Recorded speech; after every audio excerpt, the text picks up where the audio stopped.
How can you use vaginal dilators to help with pelvic pain? I want to show you.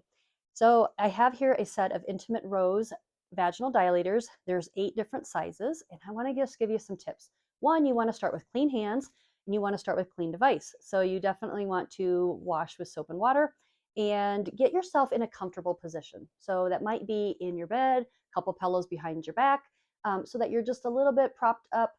Maybe you want a couple pillows, one underneath each one of your knees, and let your legs gently open. Start with a little bit of breath work. So bring in that breath down, relax into your glute muscles, down into your pelvic floor. Then you want to select the size of a dilator where you're going to get, you want the largest size you can with a minimal stretch. So you definitely don't want to be causing yourself a lot of pain to start out with, okay? Um, so what you would do then is apply just a little bit of water-based lubricant because this is a silicone product.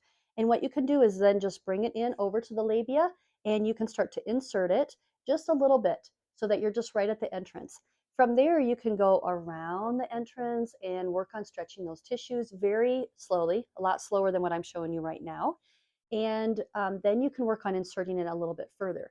With that, I would recommend, so let's say this is a vaginal opening, I'd recommend actually angling it down versus straight in or up, okay? Then what you can do is kind of work on getting into deeper layers or even into the sides. If you have questions on whether vaginal dilators are appropriate for you and your pelvic plane, please reach out here to the Healing Spot. Let's get you booked in for a discovery session and get all of your questions answered.